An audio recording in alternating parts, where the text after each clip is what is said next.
Сізге өзі бір сұрақтарын дайындап келіпті. Айта қой. Ердәулет ата нағыз әже қайда шығармасының жазылуына не себепті болды? Ой, рахмет, өте тамаша сұрақ. Жауап берейін. Бұл өзі оқиға өз басымнан өткен. Екі қызым болды. Анау әңгімедегі қыздың әкесі менмін де, анасы ана кісі. Содан менің енді жаңа айтым, шешем ауырушылық болды, көп әжесі болмады біздің ауылда.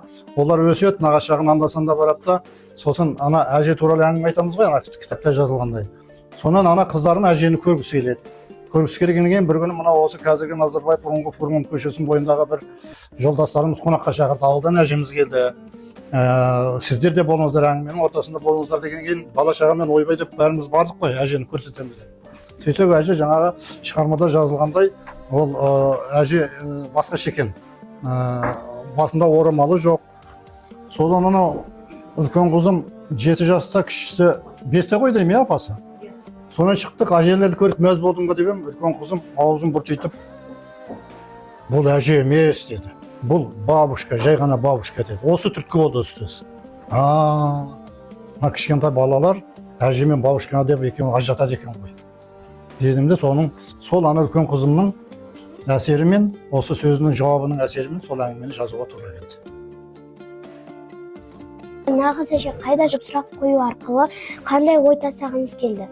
Иә, сол ана өзіміз, біз енді үлкен адамдарымыз ғой, біздің заманымызда ауылымызда әжелер көп болды. Ана қызымыз әже деп бабушка дегеннен кейін әже емес. Сол әжелерді еске алдым мен. Олар жаңағы айтқандай бастарында орамалы бар, мейірімді, қайырымды, кейде ашуланып та қалады, қара жұмысты істей береді, балаларын жақсы көреді. Оның бәрі көз алдыма елестеп, қазақ нағыз әжелері сондай болды. Ал енді осы менің айтқан ақылымды өзіңнің сыныптастарыңа, әріптес оқушыларға, шәкірттерге айта жүр, біле жүрсін. Әже дегеннің рөлін қазір ешқандай да төмендетуге болмайтын, біздің үлкендеріміз де оқысын. Мынау қазіргі заманда уақыт тез жылдайды, күрделі кезең, әжелердің ол ескіліктің қалдығы деп қарауға болмайтын, мен сол қайталап айтқым келеді. Түсінгеніңе рахмет қызым. Жолың болсын, әрқашан амандықта бол, аман есен болайық, отбасыңда мына ата-анаңның ақылын тыңдап, болашағың келбетті болсын, ізгі ниетті бол.